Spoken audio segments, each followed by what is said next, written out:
Hello and thank you for joining us on Core TV News on the hour. I am Ibulomo Oguntoye. A bomb explosion reportedly carried out by Boko Haram insurgents has gone off in Sabongeri area of Zaria, Kaduna State, with 25 people confirmed dead, including a 2-year-old child. The blast reportedly went off at 9 a.m. at the local government secretariat where civil servants were undergoing biometric screening. Kaduna State Governor Nasir El-Rufai, who visited the scene of the blast, confirmed that a terrorist bomb attack killed 25 people in Sabongeri area of Zaria, with 32 people injured. He called on citizens of the state to be vigilant and avoid crowded places like markets, mosques, churches, and motor parks in the next few weeks. It would be recalled that on Monday night, a young girl believed to be just 13 years was killed when explosives strapped to her body detonated near a major mosque in Kano City. The explosion came a day after another suicide bomber blew himself up at a church in the city of Potiskum, Yobe State, killing 5 people, and a twin attack in the central city of Jos that killed 44. There was no immediate claim of responsibility, but Zaria has been attacked before by Boko Haram Islamists who have increased their attacks on civilians in the last month. Zaria is located some 75 kilometers from the capital, Kaduna, in the north of Kaduna State, not far from the border with Katsina and Kano States. The area of the blast has since been cordoned off by security personnel. As the people of Plateau State are still reeling from the recent twin bomb blast that claimed several lives, the Plateau Police Command has called on members of the public to go about their normal businesses because enough measures have been taken to forestall a reoccurrence of the sad event. The Police Commissioner Nasiru Oki said 42 lives were lost in the blast, while 50 are currently receiving treatments in various medical centers in the state.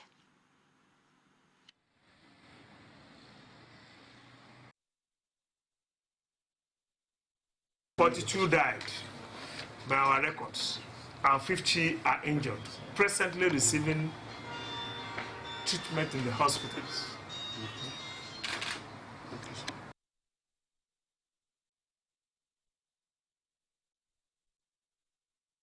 While giving the police account of the Jos attack, the police boss called on members of the public to be vigilant and immediately report any suspicious person or object within the vicinity. Former Vice President Atiku Abubakar has condemned the twin explosions in Jos, the Plateau State capital, which left scores of fatalities and casualties in its trail. Also, the former Vice President condemned the killings in Maiduguri and Potiskum by those who he described as blood-sucking vermin. The former Vice President, in a press statement released by his media office in Abuja on Monday, said he was gutted by the group's penchant for wasting precious and innocent lives. Atiku is quoted to have said from Saudi Arabia, where he's on lesser heart, that he was saddened and heartbroken by the situation. He, however, expressed confidence that the measures being adopted by government would eventually ensure the decimation and defeat of the insurgents. The Inspector General of Police, Solomon Arase, has mandated State Command Commissioners of Police to strengthen security at all mosques, churches, and other worship centers across the country. Adequate security has also been ordered for venues where Muslims break fast in the evenings. The police wants worshippers to be vigilant and promptly report any suspicious persons or substance found in or around their environments. It is resolved to end the lingering crisis of unpaid workers' salaries in the country, and in several states of the country, President Muhammadu Buhari has approved a comprehensive relief package. Sources said President Buhari approved a 3-pronged relief package, including sharing of fresh allocations, granting of soft loans, and restructuring of state debt servicing payment. The packages are expected to go into effect this week, as the president is said to have directed the release of the funds and said should be urgently urgent to assuage the plight of thousands of Nigerian workers in the federal and state governments. Breaking down the packages, about $2.1 billion will be shared in fresh allocation between the states and the federal government. The money is sourced from recent liquefied natural gas proceeds to the Federation account. Central Bank of Nigeria packaged special intervention fund that will offer financing to the states ranging from between 250 billion naira and 300 billion naira. This would be a soft loan that states could access to pay the backlog of salaries. Implementing a debt relief program proposed by the Debt Management Office, which will help states restructure their commercial loans currently put at more than 660 billion naira and extends the lifespan of such loans while reducing their debt servicing expenditures. Also, a total of 391 billion naira from the excess crude account will be shared among the three tiers of government, the Accountant General of the Federation, Ahmed Idris, disclosed yesterday. The federal government has assured Nigerians that it will pay oil marketers their subsidy claims after verification. It also maintains that fuel queues, which resurfaced recently in some parts of the country, would soon disappear. Permanent Secretary in the Ministry of Finance, Anastasia Daniel Unwobia, gave the assurance after a closed-door meeting with President Muhammadu Buhari in Abuja. She noted that a committee is in place to verify the liability on subsidy. The state of Nigerian finances is okay. We're still, our finances are still okay, though we're going through challenges of revenue stream to government. This, you know, obviously is from the oil shock, the price in the oil that has dropped. It has significantly reduced the revenue stream to government, but we're working in other ways to see how we can shore up revenue so that we'll be able to meet our expenditure. We did not say that we will not pay subsidy. Like the former minister said, there is liability on subsidy which is being verified by the CBN, the Budget Office of the Federation, and the CBN. I think the issue was to do with the foreign exchange differentials which they were claiming. And this committee is looking into it. As soon as it is resolved, I think we'll be able to pay the verified amount.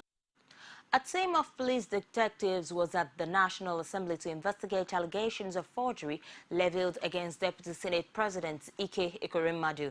The six-man police team, led by Commissioner of Police, visited Ekweremadu's office in the course of the visit to the Legislative Complex at about 2 p.m. A police officer attached to the National Assembly told CoreTV News that the detectives from the Force Criminal Investigation Department invited the Deputy Senate President to their office in Area 10, Abuja. There is no independent confirmation of the invite, but there are indications that the detectives may have taken some documents from the National Assembly Administrative Office. In a related development, the police say it has neither summoned nor ordered the arrest of Deputy Senate President Ike Ekweremadu.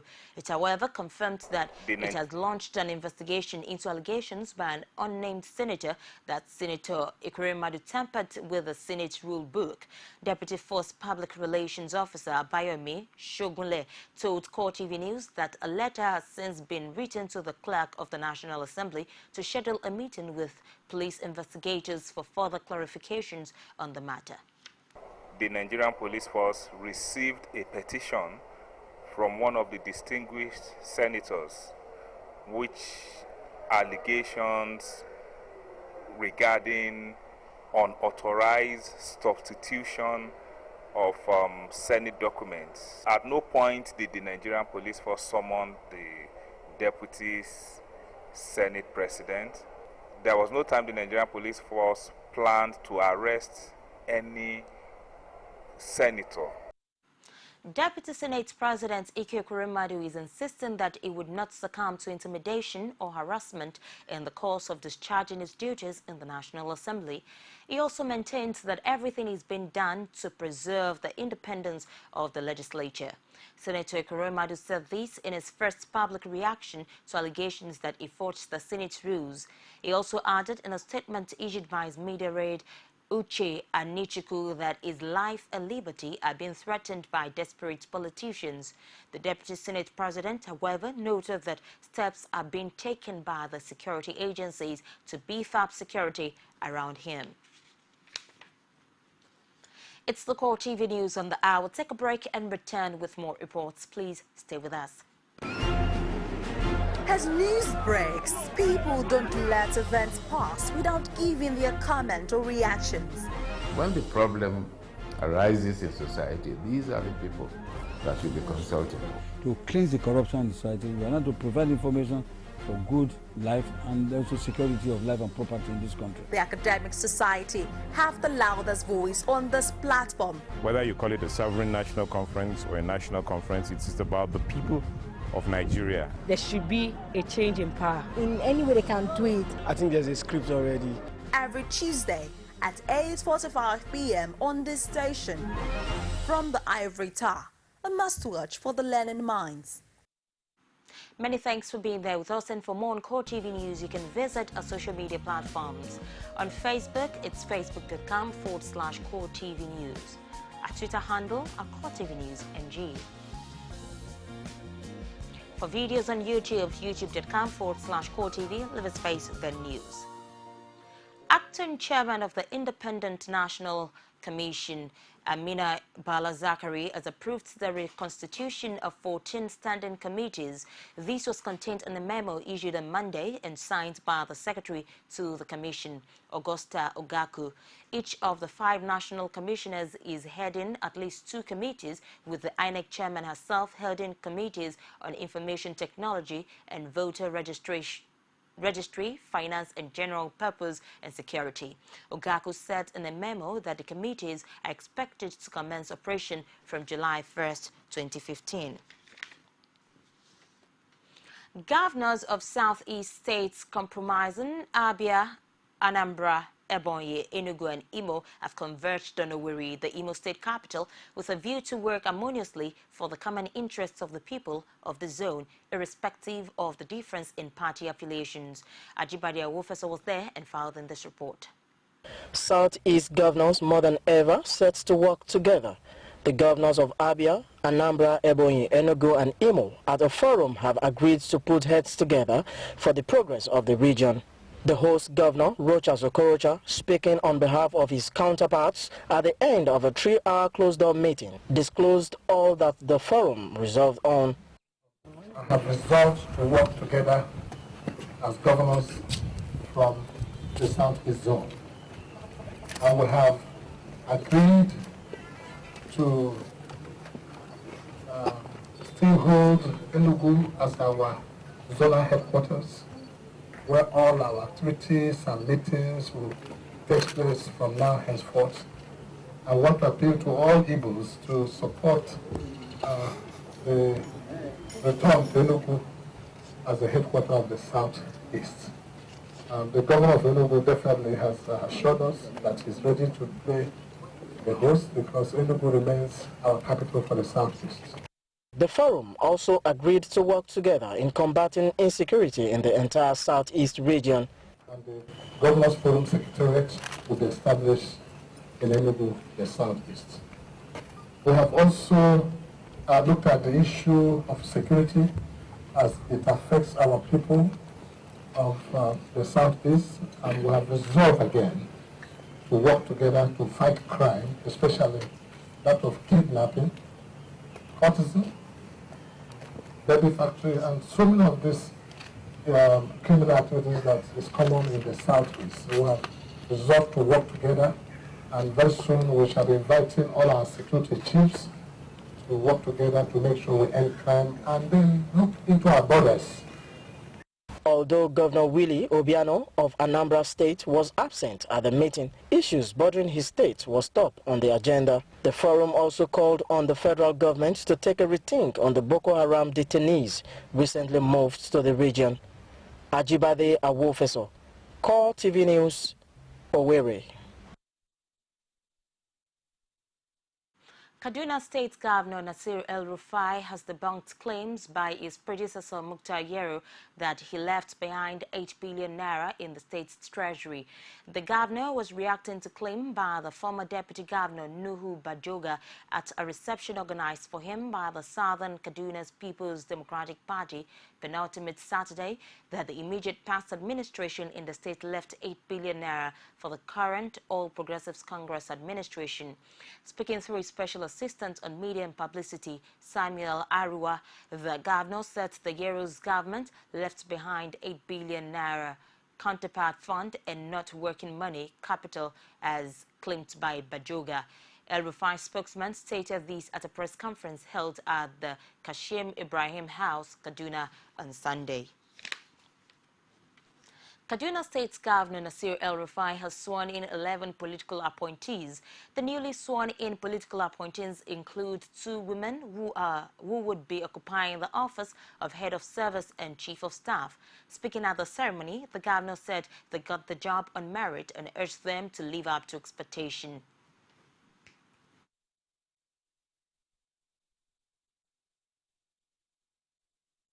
That as Head of Service of Kaduna State of Nigeria, I'll discharge my duties to the best of my ability, faithfully and in accordance with the laws of the Federal Republic of Nigeria.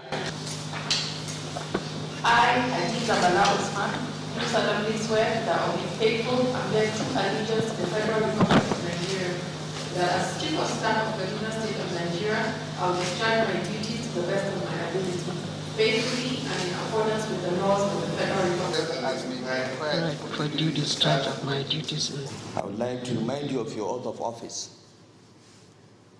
and call on you to read that oath of office regularly from time to time to remind you of the commitment you made before God and the people of Kaduna State. In my opinion, the most important commitment there is that you swore to do right to all manners of people without affection or ill will. That means everyone that lives in this state is a citizen of the state and you must treat him or her equally. 4 suspects arrested in connection with the Ikorodu Bank robbery have been paraded by the outgoing Lagos State Commissioner of Police, Kayode Aderanti. Abiola Oluwole was at the State Police Command and brought back this report. Precisely on the 24th of June, residents and security operatives in Ikorodu, a suburb of Lagos, was caught with robbery on 2 commercial banks in the area. The bandits escaped with a boat via the lagoon. Parading 4 arrested members of the robbery gang, the outgoing Lagos State Commissioner of Police, Kayode Aderanti, says the command will continue to make the state uncomfortable for criminals. The whole process is concluded. We are still making efforts to apprehend others. I believe this is a very good parting gift. That under my watch, there's no crime that was committed in Lagos that we did not go to the extent of smashing it. Whether it is armed robbery, whether it's kidnapping, or sundry offenses that was committed, we've been able to ensure that they're taken care of. This, in a way, will go to show that the police is alive to its responsibility of protecting lives and properties. We've been able to accomplish that in this state. Ditto Nigeria as a whole. The suspects paraded are Monday Omoboye, Agbojule Bright, Monday Ikweson and Promise Abira. They speak on how the crime was planned. Was there any woman in that gang? No, sir. So the person they said is a woman. Who is he? No any woman, sir. So the person who resembles woman, who is he? No any woman. I think you've heard him. There's no woman in that gang. There's no woman. As they hear say I did water side, say na Lagos I did. Now they call me. So I can't drive them. Me and that my second. Which people call you? Who here say you did Lagos? Those people, Vika and Kakadu. Okay. Now, so articles recovered from the suspects include 2 Lexus and Infiniti Jeeps bought from the proceeds of the robbery incidents. Abiola Oluwole, CoreTV News, Lagos. Meanwhile, the new Lagos Commissioner of Police, Fatai Awosheni, has promised to fortify the existing security architecture of the state. Awosheni reiterated these while taking over from his predecessor, Kayode Aderanti, at State Command. Speaking before handing over, Aderanti called on residents to support the new Commissioner of Police.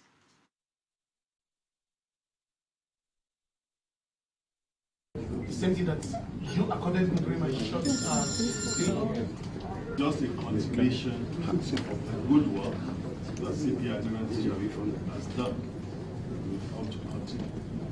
And, I will count on your support because you feel the pulse from the people.